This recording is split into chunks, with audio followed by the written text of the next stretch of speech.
Ahead on NCBA's Cattlemen to Cattlemen. We'll introduce you to NCBA's new president and hear what he expects for 2018. Plus, lots of great highlights from this year's Cattle Industry Convention and NCBA Trade Show in Phoenix, Arizona. And now, NCBA's Cattlemen to Cattlemen. Hello and welcome to NCBA's Cattlemen to Cattlemen. I'm Kevin OSCHNER. Thanks for joining us as we bring you special coverage from the 2018 Cattle Industry Convention and NCBA Trade Show here in Phoenix, Arizona. We had an incredible turnout as thousands of cattlemen and women from across the country came to Arizona for a mix of business, education, and fun. We caught up with some attendees to ask why they feel the annual convention is an event that members of the cattle industry can't afford to miss.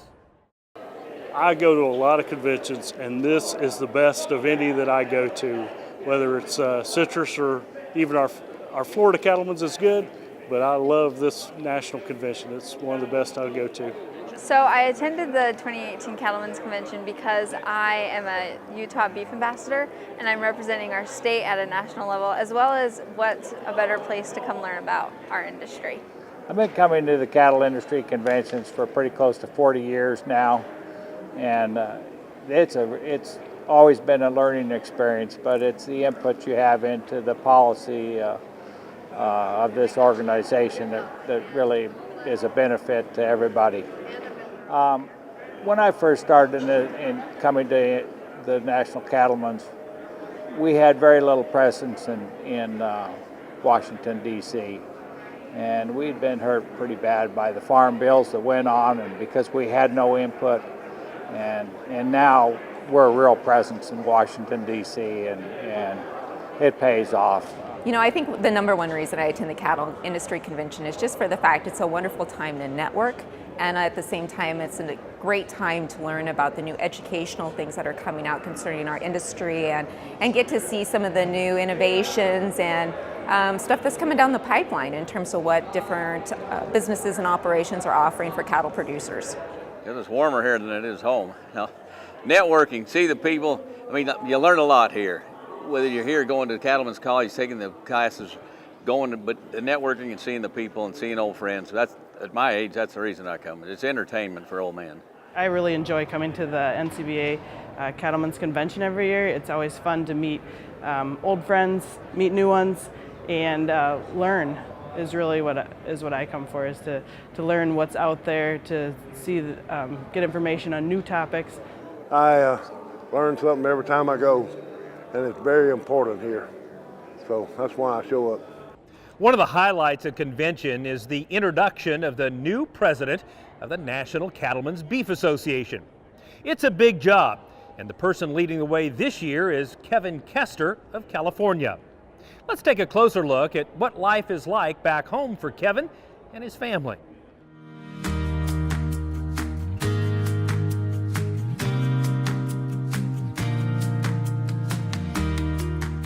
Bear Valley Ranch is located in the rolling hills and valleys of California's Central Coast. Kevin Kester's roots run deep in this part of the state. His family has lived and worked on this land for more than 150 years. My family's been ranching in the Parkfield Valley here since 1867. I represent the 5th generation of our family to ranch here. I'm proud to say we have a couple of grandkids now that represent the 7th generation. So we've been here a long time. Our operation consists of a commercial cow-calf operation, Angus-based, and we also have a stalker where we go out and buy calves, bring them to the ranch and grow them up the feedlot size and put them in a feedlot. And in addition, we've diversified over the last 20 years into some wine grape vineyards too.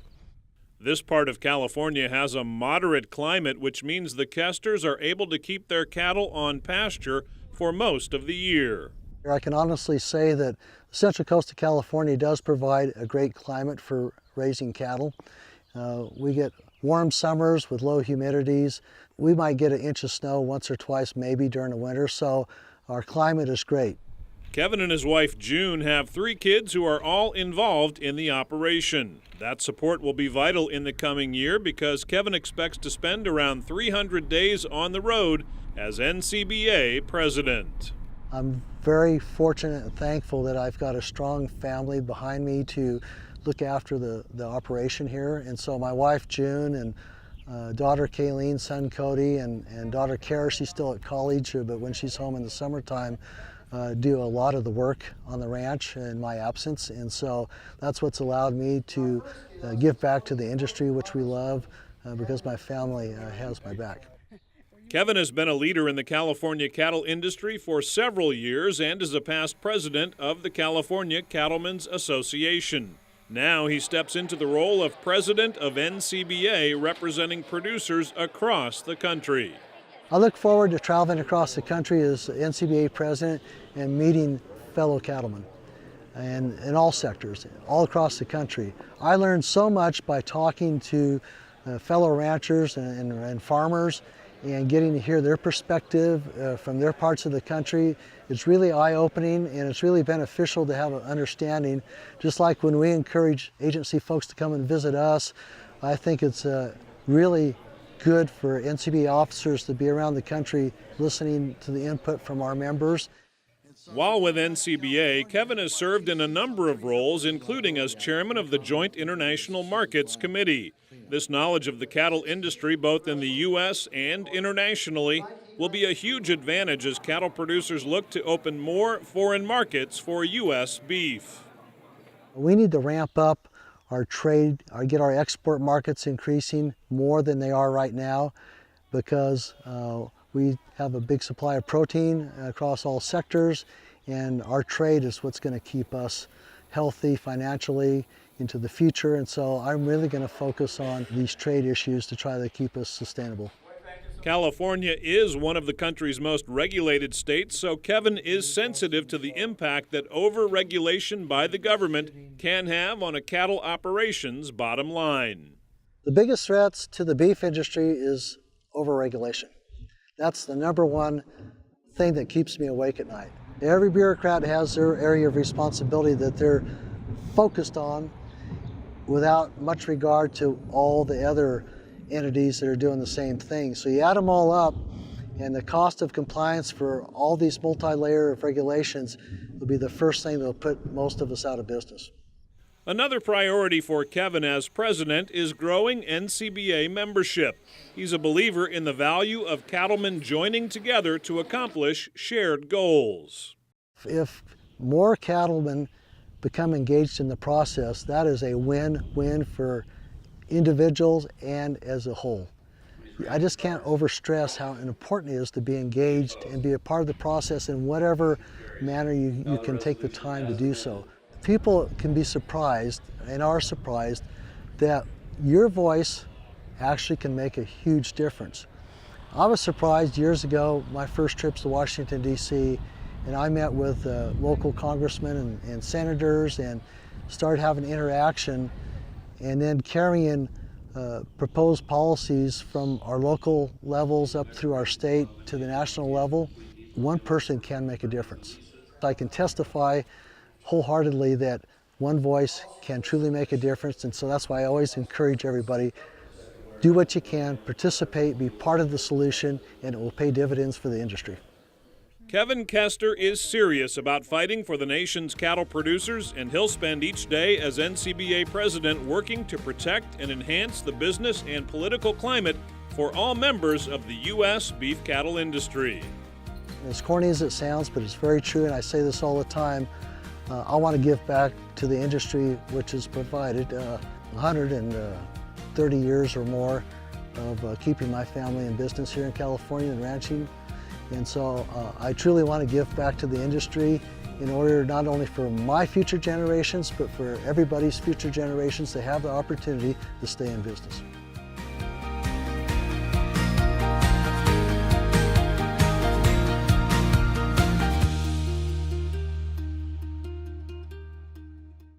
And joining us now is the 2018 president of the National Cattlemen's Beef Association, Kevin Kester. Kevin, we just got a good look at your operation in California.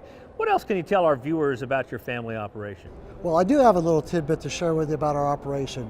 It was mentioned a little bit in the piece that the San Andreas Fault goes right to the middle of our ranch, but Parkfield, population 18, is known as the earthquake capital of the world. Wow. And seriously, we have multi-university studies going on in the ranch, as well as the federal government, the U.S. Geological Survey, and we have an international drill site on the ranch, and so we have a lot of seismic studies and involved with research for earthquake prediction, so that's a little something most people don't know about. That is kind of interesting. Which side is your house on? That's the question. Are you going to fall off into the ocean or be part of California? We're going to have a multi-mile-long beachfront property when the big one hits. We're on the Pacific Plate side. Half the ranch is on the North American Plate, so we're going to have beachfront property all the way around. Now that is strategic planning. I like that. Kevin, we just finished a great week here in Phoenix, and tell folks just a little bit about what went on this week. We had a great week in Phoenix. So the grassroots activity in our committee meetings, the policy and the checkoff side were in full display. We had producers, more than 7,000 producers from across the country come, participate and be a part of the policy and checkoff committee process. It was great to see, and we had some good stuff come out of that. Indeed. And last week we also heard from President Trump giving his State of the Union for the United States. What's your State of the Union for the beef cattle industry as we look ahead to 2018? Our plate's very full, so some of the things top of mind are continuing our trade efforts. We have new possibilities in China. We have NAFTA renegotiations, the South Korean bilaterals the administration has under review, as well as new opportunities. And so then we have the 2018 Farm Bill coming up, so we're already deeply engaged in that. We also have some regulatory things to finish up on, the waters of the United States, and to finalize those efforts, as well as electronic logging devices. Currently we need to finish coming to a solution with that. That's really important. And we have some public lands issues. We also have something new on the horizon, fake meat, and how that's going to relate to our industry in coming years. And so those things are top of mind. We're going to get really serious on trying to do what's best for the cattle industry on those. That's fantastic. Certainly a full plate. What's your overall read in terms of the beef cattle industry as we think about 2018? Well, I'm very optimistic. Even though we have experts show us a big wall of protein from other sectors, poultry and pork, as well as our own beef sector coming down the pike this year and next year. Demand, both domestically and overseas, has been very strong. So I'm optimistic that we're going to come out of this maybe potentially better than people are saying. One last question, Kevin. What message do you have for fellow cattlemen and women as you take the reins of the organization? So my message and my ask is, I need your help. The cattle industry needs your help as a producer. Get engaged in whatever manner you can, be a part of the process, because I'm going to be traveling the country and asking producers to be help for our future success of the generations, and that's what I'm doing, and that's what I'm going to speak about all year long. That's fantastic. Thank you so much. Good luck on the year ahead. I know we'll have you back on this show a number of times before the year's through. Thanks, Gil. Now, to keep up to date on the issues facing cattlemen and women and to help make a difference in the industry, why not join Kevin as a member of NCBA? It's easy to do. Just call toll-free 1-866-233-3872, or you can visit the website ncba.org. Still ahead on NCBA's Cattlemen to Cattlemen, we'll continue our coverage of the 2018 Cattle Industry Convention in Phoenix, including a look at all the fun and educational events of the NCBA trade show. Stay with us. We'll be right back.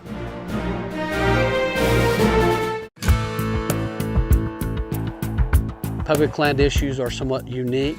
The Public Lands Council is valuable to the ranchers because it's someone out there that's speaking their language. Somebody has to communicate with the agencies, the BLM, Forest Service, Fish and Wildlife. Well, the Public Lands Council has provided incredible information and help, I think, to all members of Congress. Everything from water rights to endangered species to wildfire to the need to actively manage the lands through grazing.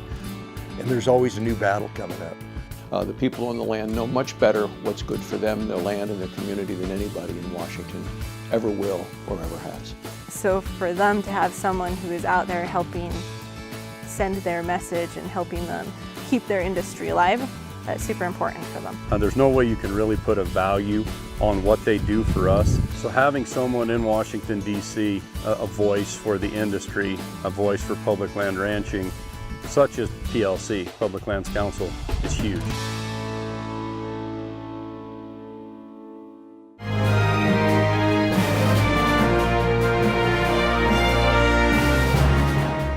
Welcome back.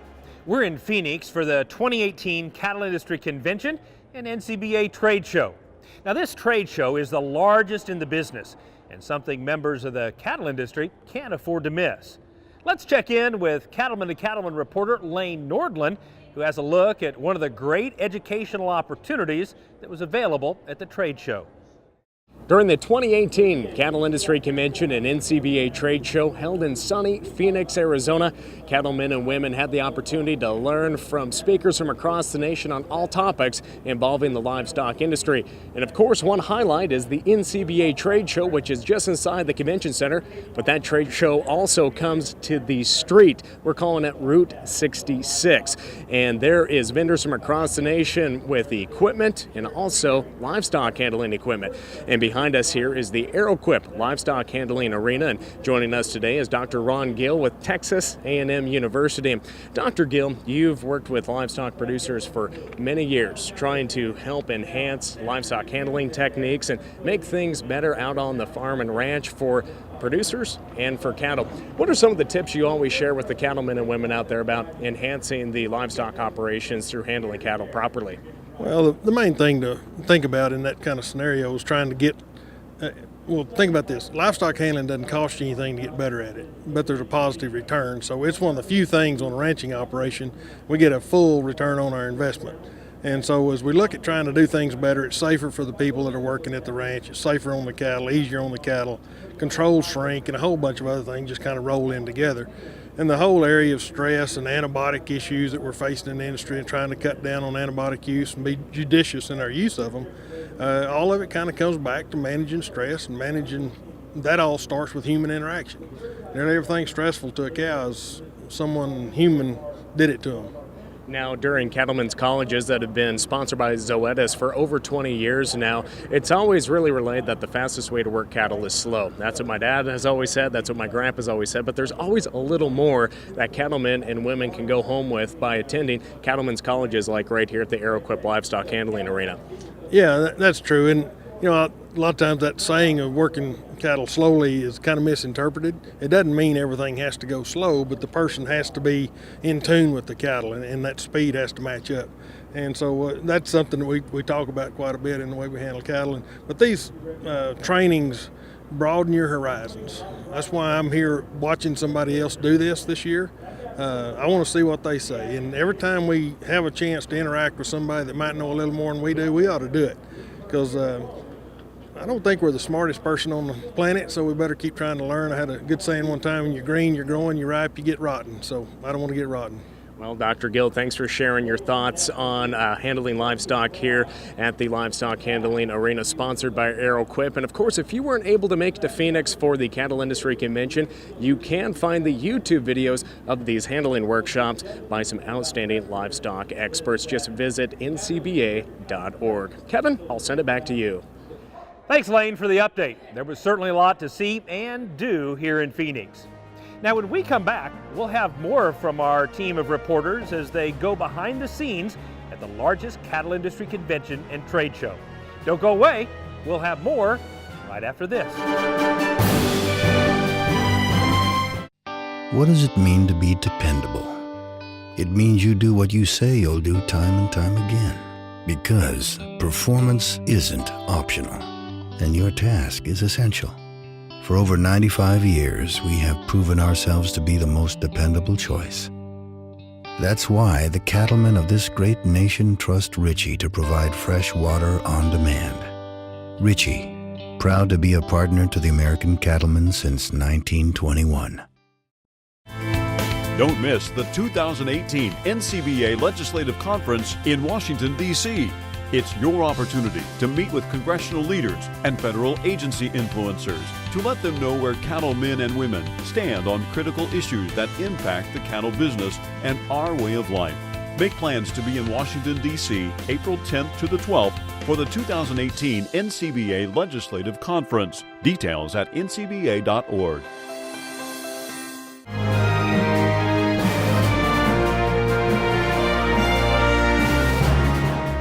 Welcome back to Cattlemen to Cattlemen as we bring you the sights and sounds of the 2018 Cattle Industry Convention and NCBA Trade Show.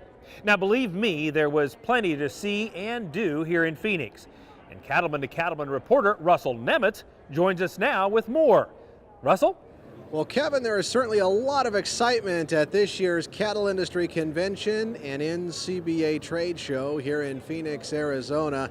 And lots of folks have blazed a trail to join us here in the Valley of the Sun this week. And one of them is Rickett Collins with McDonald's. And one of the fun parts about this convention, Rickett, is meeting up with old friends who share the same passion for this industry and deepen relationships. And boy, talk about a long-standing relationship. Talk about that between McDonald's and this convention and the U.S. beef cattle industry. Well, we're so excited to be here, and McDonald's is all about burgers, and beef is critically important to us, which is why we're here and part of this convention. We really enjoy the partnership that we've formed with NCBA and with the cattle producers, and it really helps us to deliver our customers' expectations day in and day out. Well, of course it really does, and you folks at McDonald's, and we're very proud to have that relationship. You help us move what we're raising back there on the ranch. We couldn't do it without the cattle producers, and again, just really happy to be able to bring the beef that they produce all the way through to our customers across the counter and those burgers that they love every day. Absolutely, and they are delicious. And as I mentioned, this industry is all about relationships. And speaking of relationships, we're going to switch gears and visit with their Towns and Bailey now, because McDonald's is very proud to be one of the new sponsors of the Environmental Stewardship Award this year. Yeah, we're really excited to be sponsoring the Environmental Stewardship Awards program. We think it's a great way to demonstrate the important role that beef plays and beef production plays in stewarding our natural resources. And it's a great way for us as we're working to build a better McDonald's and demonstrate that role that beef plays on our menu and for our customers. Of course, one of the buzzwords in the ag industry, Townsend, for a lot of years now has been the word sustainability, and you guys have been leaders in this area as well. Yeah, and we really appreciate the partnership with NCBA and the U.S. Roundtable for Sustainable Beef as great organizations and great opportunities to bring the whole industry together to continue to drive change and continuous improvement across the entire beef value chain. And I think as we wrap this up, producers don't have to be scared of the word sustainable. It's already what they're doing. It's what we all want. At the end of the day, sustainability is about leaving everything better than we found it. And I think there's not a single person in their role, in their job, or with their land that doesn't want that. We appreciate you doing what you're doing for the U.S. beef cattle industry. Great, thank you. And we also appreciate McDonald's for coming on board as one of the new sponsors of the Environmental Stewardship Award program. By the way, Kevin, if folks want to learn more about that, it's really easy. Just visit environmentalstewardship.org. With that, we'll go ahead and send it back to you. Thanks, Russell. Still ahead on Cattlemen to Cattlemen, we'll introduce you to the national winner of the Environmental Stewardship Award. Plus, more from the 2018 Cattle Industry Convention and NCBA Trade Show here in Phoenix. Stay with us. We'll be right back. No storm is too powerful for new Purina Wind and Rain Storm Minerals, formulated with ultimate weather resistance. That means more minerals in the feeder and available to your cattle. Wind and Rain Storm Minerals provide more consistent intake and balanced mineral nutrition to optimize herd health and breedback rates. See the difference at your local Purina dealer or visit cattlenutrition.com. Wind and Rain Storm Minerals, another way Purina is building better cattle. The 2019 Cattle Industry Convention and NCBA Trade Show is set for the Big Easy, New Orleans, Louisiana. It's the cattle industry's biggest convention with education, networking, and fun. Plus, you can check out the huge NCBA Trade Show, outstanding entertainment, and much more. So let's go to New Orleans for the 2019 Cattle Industry Convention and NCBA Trade Show, January 30th through February 1st. Details at ncba.org.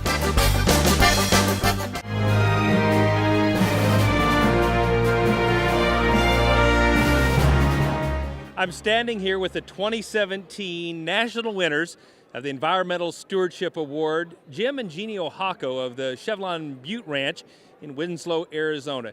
Jim, I'm curious, you've done so much to the ranch, some 60,000 acres. What are you most proud of in terms of your environmental stewardship? You know, on the ranch, I'm proud of our water system. We've got 42 miles of water system, water line, 100,000 gallon storage tank. And I'll tell you what, if I didn't have that system right now, I wouldn't be in business because of the drought. So my water system is probably my most prized possession. What would you tell other ranchers across the country who may think like you thought of, well, I've just done a few things, it's not that big a deal? What would you tell other folks about the need to apply for a recognition like that? Well, I tell them it's possible. There's a lot of agency folks out there that will work with us, NRCS, EQIP, WIP programs. Arizona Game and Fish has another program called LIP. So it's available out there if you just look for it, and they will help you. They want to protect their wildlife, and we're worried about our bottom line on the ranch, and so it's a win-win situation.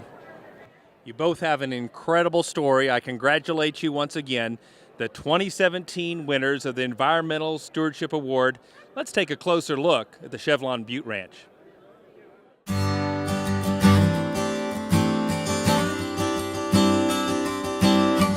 Just down the road from Winslow, Arizona, you'll find Chevelon Butte Ranch, named for the distinctive landmark which dominates the skyline. The Ohako family is recognized as having one of the largest working cattle ranches in Arizona. This ranch is about 60-some thousand acres. There's about 26,000, almost 27,000 deeded, over 10,000 in state leases, and the forest allotment is 27,000 acres. We're cow-calf operators. They had Herefords originally, and they've switched over to mainly Angus and Black Baldy cattle. The calves are born in March, and they're usually sold in November. Jim and Jeannie Ohako are the third generation to ranch on this land. Jim's grandfather started the operation back in 1898, but he didn't raise cattle at the time. Jim's grandfather had sheep on this outfit for most of his lifetime, and then when Jim's father took over, he did the transition from sheep to cattle. He started switching over to cattle because they couldn't find any sheep herders. There was more cowboys around than sheep herders, and that's one of the big reasons they did. Conservation planning has been a part of this outfit from the beginning. Most projects are designed to improve water resources, since this part of Arizona averages just 16 inches of rain a year. Arizona's kind of a dry state, so we've got a lot of challenges with drought. So anything that can help with water, you know, that's probably your most important thing of any operation is your water. We've done a lot of projects with that to improve the water systems.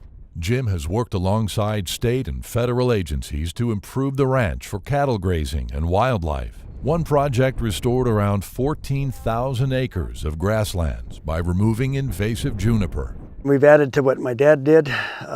We've done quite a few thousand acres of juniper eradication, and it's helped immensely. When I was a boy, we burned acre after acre of juniper trees that he'd chained over, but we don't have to do that anymore. We're using a new machine. It grinds the juniper completely up, just leaves mulch. And after some of the juniper eradication, it increased our grasses 30 to 40%.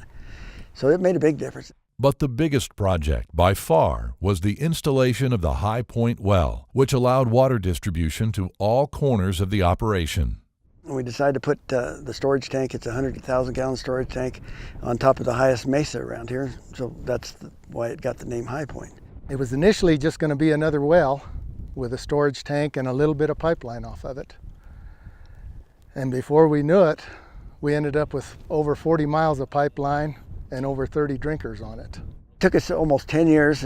Kevin and I were about the two working on it, and there was others from time to time, but it was 3 to 5 miles a year, and it took us basically 10 years, and we have what we have today. We've got water to every corner of the ranch, from one end of the ranch to the other now. So if it doesn't rain, we can always pump the water. Our cattle, the weights improved on them, the heavier weights, because the cattle didn't have to walk so far to water. And usually if they didn't have the water, the area around any watering hole, the vegetation was trampled because that's where they had to stay to water. And they couldn't graze out very far to get water. So that's made a tremendous difference as far as the vegetation and improvement of the land. Jim has done a wonderful job putting this pipeline in and putting it in a manner that it provides water year-round, even during our cold periods in the winter. So, you know, wildlife is able to drink out here year-round anywhere on this ranch. We made an agreement with Arizona Game and Fish that we would leave them on year-round, and that keeps the wildlife spread out too. It's just a win-win situation for everybody, for the environment, the wildlife, the cattle. Everything is done better because of that water project. At Chevelon Butte Ranch, the gates are open to visitors, and the public is allowed nearly unlimited access to the land during hunting seasons. This ranch is just one of those jewels that has a lot of good habitat, and it definitely highlights the fact that wildlife and ranching can coexist and coexist well. Jim also shares his time and knowledge in a variety of ways off the ranch, including serving as president of the Arizona Cattle Growers Association. He's a busy man. I don't know how he does it. You know, he works full time, works 7 days a week, 12, 14-hour days, and yet he's still on committee after committee after committee, and when somebody asks him to do something, he doesn't say no. He always puts this outfit above his own needs. That's ultimate commitment in my view. And he always sees to the needs of this place and whatever lives here prior to his own needs. The Ohako family has over a century of experience caring for the landscapes in eastern Arizona. Their ongoing stewardship efforts will ensure that Chevelon Butte Ranch is around for future generations. Jim's always been under the philosophy that his grandfather left it better for his father left it better for him, and he wants to leave it better for the next generation. So, you know, from day one since I've known him, he's always improved whatever he's had, and he's tried to make it better, and you can see that in what he's done over his lifetime. Two things in life that I've always wanted to do, and I think I've accomplished them mostly, is to have quality cattle, and number two is to help the environment or the habitat. So, and I think we've done that. The job's not done. We always can improve. We always learn from our past and keep on improving.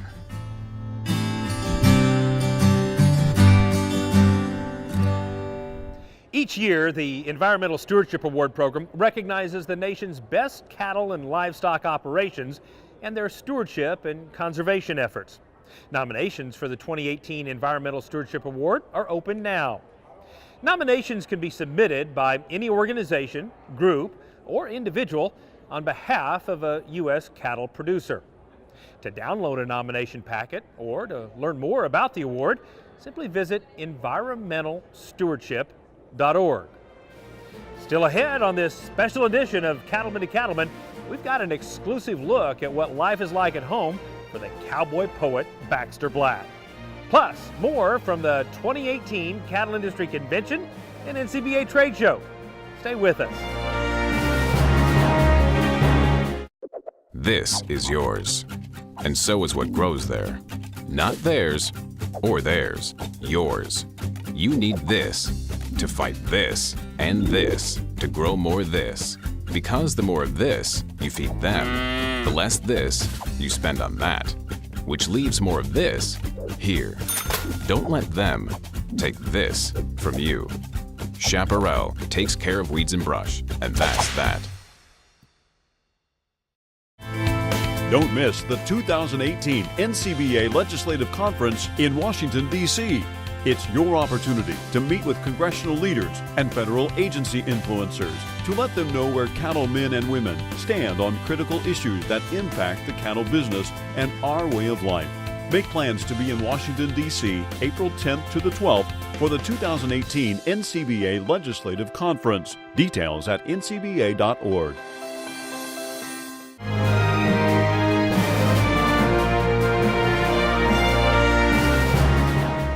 Welcome back to this special edition of Cattlemen to Cattlemen, coming to you from the 2018 Cattle Industry Convention and NCBA Trade Show in Phoenix. Each week on our show, we get to enjoy the wit and wisdom of Baxter Black.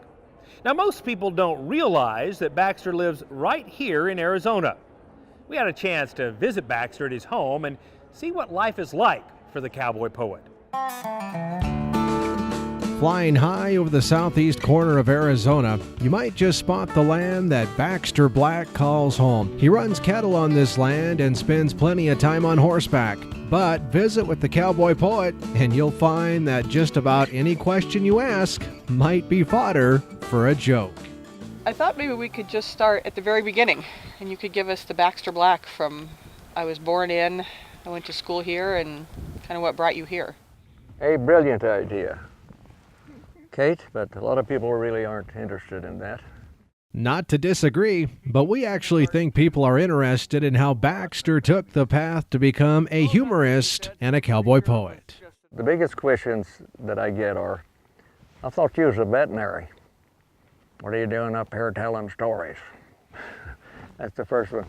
Everybody who's listening to this knows that I am not a rancher in the category of most of the people you have on there that I admire. And I still feel that I'm working for you. That's what I am. You don't like me because I'm a great cowman. No doubt you've seen Baxter on television sharing his poems and stories, and you may have met him in person at a cattle industry convention or other gathering. One thing is clear, Baxter has a true passion for agriculture and the cattle business. She knows I'm not the owner. We're not into protocol. She's a cow, and I'm a cowboy. And I guess that says it all. And I think everybody here, or anybody listening, you have a cow to thank for what you have. And that's not just money, because as anybody knows who goes broke, well, I was doing it because I wanted to do it. So whatever that seed is inside people who are agriculturally oriented, I've got it. But I'm one of those people who grew up and said, this is what I want to be a part of, and I don't know what I have to do to be a part of it, but I'll do that. And so I went to animal science, and then the only reason I went to vet school because I couldn't figure out what I was going to do with an animal science degree. And I gave it some thought, and I said, well, if I was a veterinarian, I could go out to somebody's place and bang on the door and say, I'd like a job. And he would say, well, what can you do? And I could say, I can fix your cow. And that's as simple it was. Baxter worked as a large animal vet, first on feedlots and later for a pharmaceutical company. In those days, he'd give presentations to producers, but he didn't like to use slides. What happened was, of course, I was using humor as opposed to slides. And in the end, I was actually more entertaining than informative. And so people started calling. And within 6 months, the company, good company, they were booking me. And that first year I worked for them, I did 85 programs. In the end, I worked for them 2 years and I did 185 producer meetings. Today, when Baxter isn't telling stories on the road or on television, he's home running cattle on his ranch just outside Benson, Arizona. I needed to be in a place where I could get good flights, and second, a sale barn, because I have invested my life in working for cattle people, basically, and I don't care if I'm telling them stories or selling them books or pregnant their cow or worming their horse, whatever it was, but that's my world. And for Baxter, the approach to raising cattle is pretty simple. The kind of cattle I like are cattle that will make you money. But there's so many of these composites now that you can buy a black something that's, half Hereford and half Simmental and half elephant. Who knows? Even more than he likes cows and telling stories, Baxter Black appreciates having a great partner in his wife, Cindy. I met her at the Arizona Cattle Growers. I was the speaker at their program when we were up there in Payson.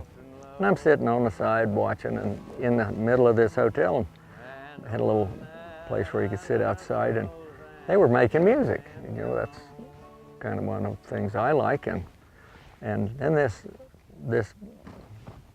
girl that took my heart away. She steps up, takes that fiddle like that and just starts playing every Bob Wills song I ever heard. And I said, my gosh, I need to get to know her. That once was my heart, so why not? That's Cindy Lou and Baxter Black making music together from out there. Why not take all of me? Still ahead, it's time for Baxter to bring us another one of his entertaining stories. So stay with us. We'll be right back. Let's go to New Orleans. That's where the Cattle Industry Convention and NCBA Trade Show will be in 2019. It's the cattle industry's biggest convention for the first time ever in New Orleans, a city filled with great fun, great food, and an amazing history. You can't miss it, so make plans now to go to the 2019 Cattle Industry Convention and NCBA Trade Show in New Orleans, January 30th through February 1st. Visit ncba.org for more. Did you know that Preferred makes over 1,000 different farm, ranch, and rodeo items? And now, thanks to Preferred Direct, it's easier than ever before to get access to every item Preferred makes delivered direct to your local dealer. For more information about Preferred Direct, visit us at Preferred.com. Preferred, America's #1 name in farm, ranch, and rodeo. When a new calf hits the ground, his clock starts ticking. A belly full of colostrum gives him his best odds, but if he doesn't get any, his time starts running out. That's when you grab a bag of Oxford Ag Colostrum in their patented feeding system. Fill them with warm water, shake it to mix, feed it with a tube or nipple, and you are done. No bucket, no bottle, no mess, and right on time. Get yours at oxfordag.com. Costs less than a dead calf. Unless you're a tiger trimmer in Tanganyika, the tranquilizer gun has not lived up to its potential. In the livestock business, it's never quite fulfilled its expectations. The biggest problem seems to be its predictable, unpredictable results. Most large animal vets have tranquilizer guns, and some of my colleagues learned the fine art of using one. Dr. Green said he and Dr. Corley used it with success when they were gathering wild cattle down in Mississippi. The Outlaw family had 8 cows and 1 uncatchable wandering bull. The bull was part Bramer, the uncatchable part, while Mr. Outlaw kept him in a scrubby pasture next to his neighbor, who practiced rotational grazing, and his pasture was lush. Mr. Outlaw's bull spent most of his time at the neighbor's, and since the bull managed to crawl back through and breed his 8 cows every spring, Mr. Outlaw saw no reason to be concerned. But when the threats became unbearable, Mr. Outlaw finally agreed to sell his wandering bull, so he called on Drs. Green and Corley to expedite the matter. Our boys arrived on the scene. They chased the bull back to the Outlaw's property and began to trail him through the brush. The bull took a breather in a clearing, and our ballistic vets pulled down on him and nailed him with a tranquilizer dart. They got him roped and staggered to the trailer, where they tied him in. The bull laid down and passed out. Mr. Outlaw was so pleased. I'm taking him over to Bryan Brothers' sale barn. Ought to get a pretty penny for him. Yep, said Dr. Green, but he'd be worth a whole lot more if he walked out of the trailer for sure. You bet, Doc. How long you reckon it'll take this tranquilizer to wear off? Oh, 45 minutes to an hour, the doc said. Great, I better get going. Well, that afternoon they saw Mr. Outlaw back home in the coffee shop. How'd it go, they asked. Oh, fine, fine. He said, I made a lot of money. Only had one problem, though. He was still down when I got there, and I had to run him through the car wash twice to get him awake enough to sell. This is Baxter Black from out there. It's always fun hearing from the cowboy poet Baxter Black. Now, Baxter has been a regular attendee of convention over the years and is a longtime supporter of the beef industry. Don't go away. We'll be back with more from Phoenix right after this. Stay with us.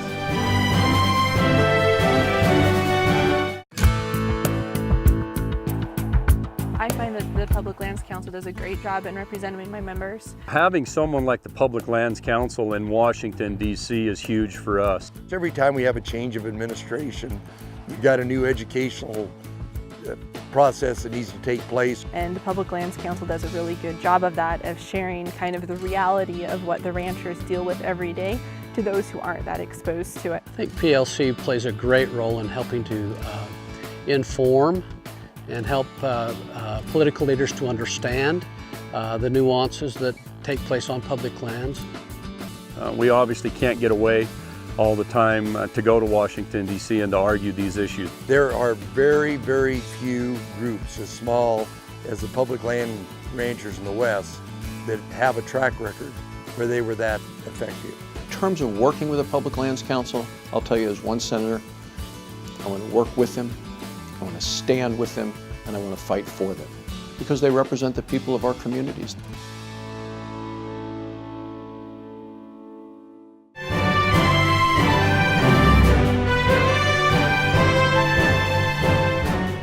Welcome back to Cattlemen, coming to you from Phoenix, Arizona.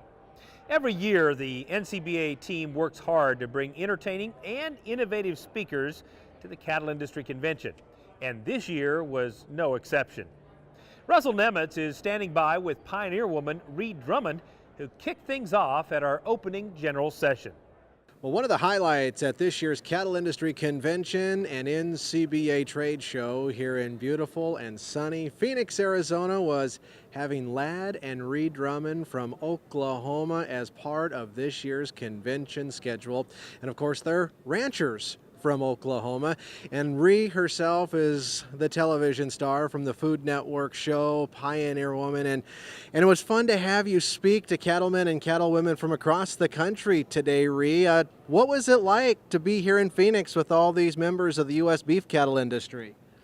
Well, it was great. You know, I usually get a little nervous speaking in front of crowds, but when I walked in, I saw a bunch of cowboy hats and boots, and you know, I kind of felt relaxed. I just felt like I was among friends. So it was a lot of fun. I don't think of myself as a proponent or spokesperson of the beef industry, but indirectly I am. So it was an honor to be able to speak. Well, it was a lot of fun to have you here in Phoenix with us, and you shared a lot of great stories. And it wasn't all about how to cook a good meal at home. It included a lot of great stories about your family back in Oklahoma. Let's bring in your husband, Ladd, because I want to learn a little bit about your ranching operation back there at home. Well, we mostly we have a cow-calf operation. My brother and I will run about 5,000 mama cows, but we also will run about 8,000 yearlings. And then, you know, we have the kids help us a lot. You can see a lot of it on Ree's show. We like to keep them busy and working, and keeps them out of trouble. Keeps us out of trouble too. Absolutely. How cool is it really, though, to have the entire family on the ranch, getting to see your kids every day, and getting to work with your wife, and she getting to work with you? I mean, that's not a luxury all of us get to have in today's society. No, I mean, we truly are blessed when we getting to work with the kids and having Ree around, and we're all on the ranch together.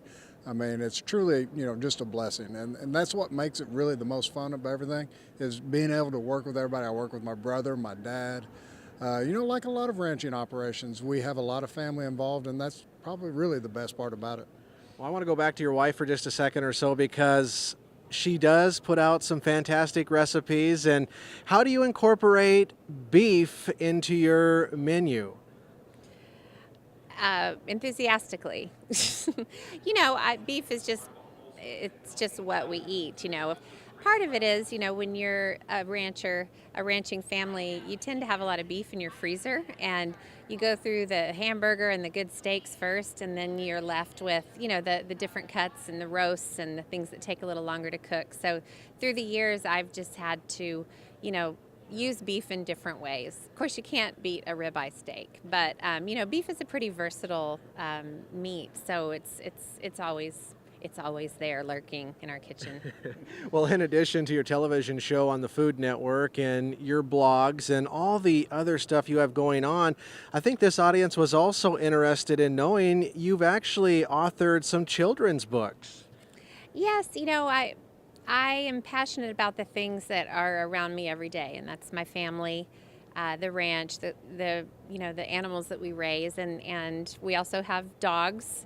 I have had a beloved ranch dog named Charlie. We lost him a year ago, but I was able to do 5 books about him, and so I feel I kind of can get down on the level of kid readers, and I like to tell stories in that voice. So those are a lot of fun to do. Before I let you off the hook here today, one of my favorite parts of your message here in Phoenix was hearing that you love to cook with butter. Oh my God, so do we. Butter makes everything better. Amen. You're preaching to the choir. Yeah, I don't know. I don't understand a world without butter, a fridge without butter. Whether it's a dessert or a dinner, it's always there too. Well, beef and butter. We sure appreciate you joining us here in Phoenix. It's fun to visit with you both in person and let our audience at home know you're just like us, you're real people, and you're believers in rural America. And thank you guys for what you do. Again, Ladd and Reed Drummond, 2 of this year's many attendees at the Cattle Industry Convention and NCBA Trade Show here in Phoenix. By the way, for more of our convention coverage, check out our Cattlemen to Cattlemen YouTube page. With that, we'll go ahead and send it back to you. Well, that wraps up this edition of NCBA's Cattlemen to Cattlemen. Thanks so much for spending time with us. We'll see you again next week, right here on RFD TV.